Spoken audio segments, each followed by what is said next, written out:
যারা সামারিতে 10-এর মধ্যে 7-8 পেতে চাও, আজকের ভিডিওটি মূলত তাদের জন্য। Assalamu alaikum. Welcome to ePoint. Once again, this is A.H. Ronnie with you. Today, our topic is summary. After watching this video, you will be able to write a perfect summary. First of all, what is a summary? A summary is a short version. For your better convenience, I will speak in Bengali. একটা summary হচ্ছে সংক্ষিপ্ত রূপ of a long piece of writing, একটা বড় মানের লেখার সংক্ষিপ্ত রূপ। It includes only the main ideas, এটার মধ্যে শুধু মূল ধারণাটা থাকে। And doesn't contain detailed explanations, explanation মানে ব্যাখ্যা, এর মধ্যে বিস্তারিত ব্যাখ্যা থাকবে না। অর এক্সাম্পলস, অথবা কোনো উদাহরণ থাকবে না। Think of it like this, একটু চিন্তা করা যাক।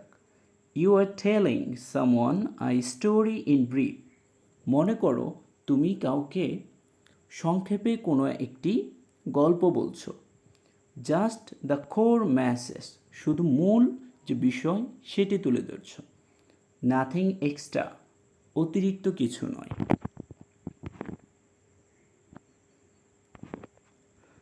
নাও how to write a summary. একটা ভালো মানের সামারি লিখতে তোমাকে বেশ কিছু বিষয় মনে রাখতে হবে। চলো দেখে নেওয়া যাক। প্রথমত, টু ডু, তোমাকে কি করতে হবে। নট টু ডু, তোমাকে কি করা যাবে না। কি করতে হবে সেটা একটু দেখে নেওয়া যাক। আইডেন্টিফাই দ্য মেন আইডিয়া, তোমাকে মূল যে বিষয় সেটি প্যাসেজটা খুব ভালো মতো পড়ে বুঝতে হবে যে এটা কী সম্পর্কে আছে। এখন তোমরা বলতে পারো যে আমি তো মেন আইডিয়া বুঝতে ব্যর্থ হই মাঝে মধ্যে। এটা আসলে প্র্যাকটিসের বিষয়, তুমি যত প্র্যাকটিস করবা তত ভালো করবা। দ্বিতীয় বিষয়টা, ইউজ অ্যাপোজিটিভ। অ্যাপোজিটিভ সবসময় দরকার হয় না বা দরকার ওইটার মধ্যে থাকে না। তো অ্যাপোজিটিভ জিনিসটা কি? প্রথমত কারো নাম দিতে হবে, নামের পর পরিচয়, এরপরে হচ্ছে তার কাজটা কি। এখন বলতে পারো নামই তো পরিচয় বহন করে। না, নাম পরিচয় বহন করে না। যেমন আমার নাম রনি, এটা আমার পরিচয় নয়। তাহলে আমার পরিচয় কি? আমি একজন শিক্ষক। আর আমার কাজটা কি? বাচ্চাদের শেখানো। আমি যদি ইংলিশে আমার অ্যাপোজিটিভ তৈরি করি, Roni a teacher teaches English, অথবা এটাকে এভাবে লেখা যায় তো, Roni who is a teacher teaches English. কিন্তু তোমাকে এই পরিচয়ের আগে একটা কমা পরে একটা কমা দিতে হবে। 3 নম্বর যে কাজটি সেটা হলো ইউজ সিনোনিমস, তোমাকে সিনোনিম ব্যবহার করতে হবে। 4 নম্বর কথাটা হলো change the formation of the sentence, complex থেকে আমরা সিম্পল করে ফেলব।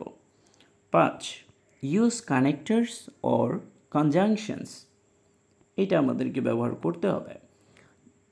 নাম্বার 6, ইউজ থার্ড পারসন, যদি থার্ড পারসন ব্যতীত অন্য কোনো পারসন দিয়ে টেক্সটটা লেখা থাকে সেটাকে থার্ড পারসনে ব্যবহার করতে হবে। 7 নম্বর যে কথাটা সেটা হচ্ছে summary should be 1/3 of the passage. আমাদের সবারই একটা কমন প্রশ্ন, স্যার কতটুকু লিখব? একটা প্যাসেজ যদি 15 লাইনের হয় তুমি 5 লাইনে লিখে দিবা সামারি। প্রথম 5 লাইনও না, শেষের 5 লাইনও না, মাঝের 5 লাইনও না, তোমাকে পুরো প্যাসেজ থেকে 5 লাইনের একটা সামারি তৈরি করতে হবে যেটার মধ্যে মেন আইডিয়া চলে আসবে। এবার তোমাকে কি করা যাবে না? প্রথম কথাটা হলো ডোন্ট কপি এক্স্যাক্ট সেন্টেন্স। মূল যে সেন্টেন্সগুলো দেওয়া আছে, প্যাসেজের যে সেন্টেন্সটা দেওয়া আছে ওইটা তুলে লেখা যাবে না। আমরা কি করি? কপি পেস্ট করি। তাহলে কিন্তু এটা বলাই থাকতো যে এখান থেকে প্যাসেজ থেকে কয়েকটা লাইন তুলে সামারি তৈরি করে ফেলো, এটা কিন্তু বলা থাকে না। বলা থাকে ইন ইওর ওন ওয়ার্ডস, মানে তুমি নিজের মতো করে লেখো, কপি পেস্ট করবা না। এর পরবর্তী যেটা পয়েন্ট সেটা হচ্ছে don't include examples or details. তুমি এখানে এক্সাম্পল বা বিস্তারিত কিছু তুলে ধরবে না। থার্ড যেটা সেটা হচ্ছে don't write the whole passage, পুরো প্যাসেজ যে দেখে লেখার ব্যাপারটা, যে দেখে লেখা যেহেতু শুরু করেছি প্রয়োজনে আরও দেখে লিখব, পুরো প্যাসেজ তুলে দেব, এমন চিন্তাভাবনা ভুলেও করা যাবে না। এবার আমরা একটা সামারি প্র্যাকটিস করি।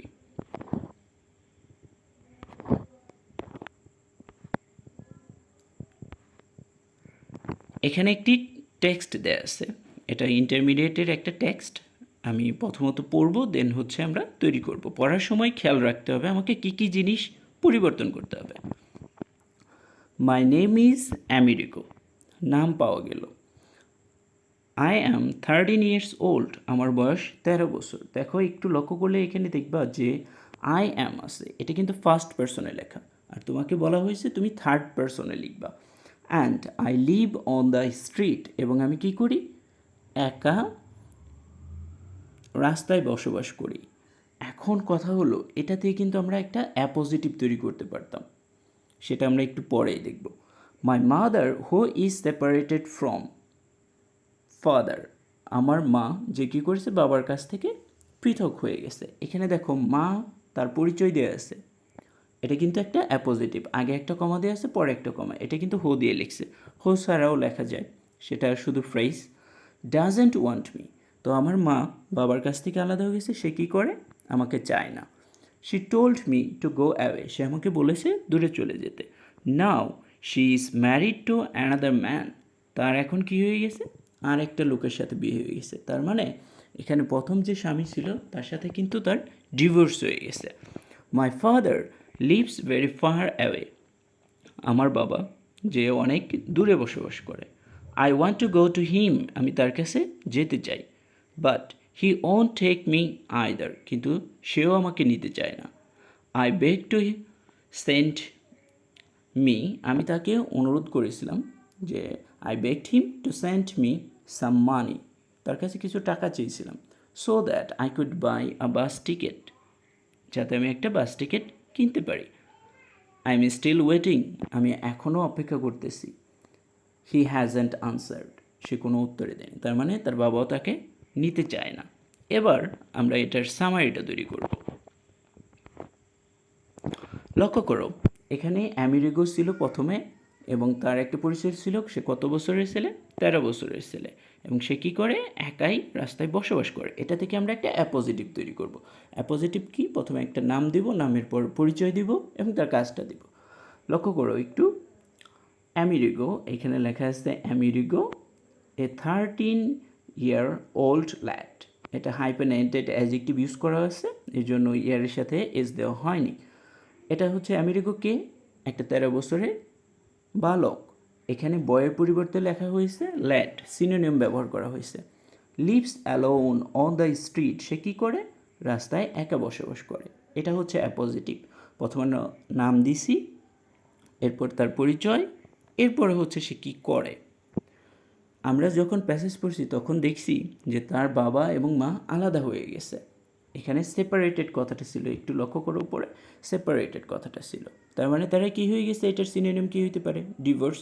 আর আগেই বলছি এখানে মাই প্যারেন্টস কথাটা লেখা ছিল, মাই মাদার কথাটা লেখা ছিল, এটা কিন্তু ফার্স্ট পার্সন, আমাকে লিখতে হবে থার্ড পার্সনে। His parents are divorced and, এই যে কনজাংশন বা বলছিলাম তোমাদের যে সেন্টেন্স ফরমেশন পরিবর্তন করার বিষয়টা, এখানে অ্যান্ড দ্বারা বাক্যটা যুক্ত করা হয়েছে। হিজ প্যারেন্টস আর ডিভোর্সড, তার পিতামাতা কী হয়ে গেছে, আলাদা হয়ে গেছে। They don't want him anymore, তারা এখন আর তাকে চায় না। কাকে চায় না, আমেরিগোকে চায় না। লক্ষ্য করলে দেখবে এত বড় একটা প্যাসেজ মাত্র 2 লাইনে কমপ্লিট হয়ে গেছে। তো তুমি এখানে কি ব্যবহার করছো, একটা অ্যাপোজিটিভ আর হচ্ছে সেন্টেন্স ফরমেশনে ভিন্নতা, সিনোনিম ব্যবহার করছো। আমরা আরেকটা টেক্সট দেখব।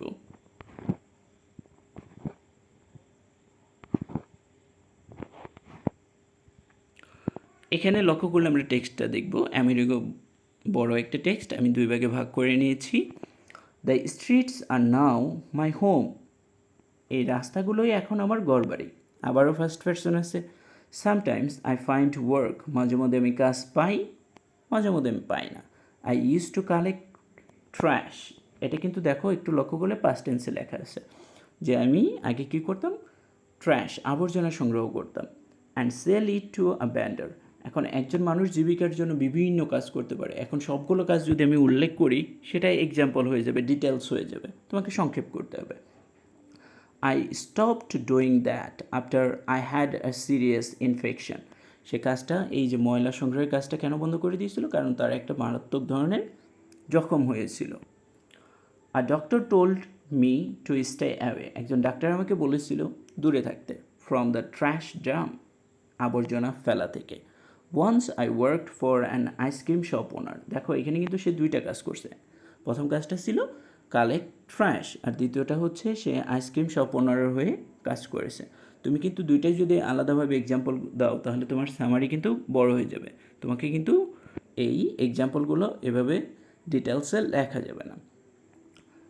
sold ice cream on the beach but I got no money in return, কিন্তু আমি বিনিময়ে কোনো টাকা পেতাম না। The owner of the shop gave me something to eat, সে আমাকে খাওয়ার জন্য কিছু একটা দিত, যে দোকানের মালিক ছিল। Let me slip in his হাট, তার পুরো ঘরে আমাকে ঘুমাতে দিত, অ্যাট নাইট, রাতের বেলা। The job was difficult and painful, কাজটা ছিল অত্যন্ত কঠিন। তাহলে এটাকে আমরা কি করে সামারি লিখতে পারি একটু লক্ষ্য করো। এখন কিন্তু তার রাস্তাগুলোই ঘরবাড়ি হয়ে গেছে, বাক্যটাতে আমরা একটু চেঞ্জ আনিয়েছি। Now the streets have become his shelters, লক্ষ্য করলে দেখবে এখানে ফার্স্ট পারসন ছিল, আমরা থার্ড পারসনে লিখে দিছি।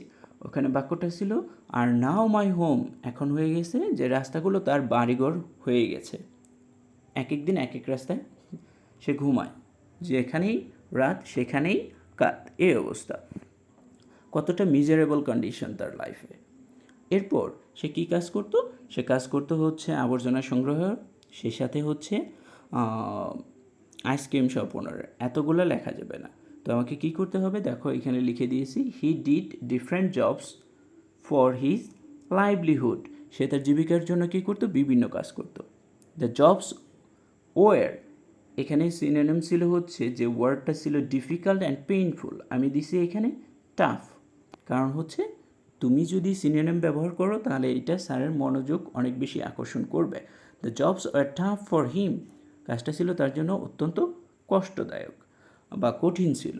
এখন তার কিন্তু একবার রোগও হয়েছিল, because it causes health problems, এটা কী করতো, স্বাস্থ্য বিষয়ক যে সমস্যাগুলো সেগুলো ঘটাতো। এই হচ্ছে টেক্সট। আর আশা করি এই ভিডিওটার মাধ্যমে তোমাদের সামারি লেখার একটা ক্লিয়ার আইডিয়া হয়ে যাবে।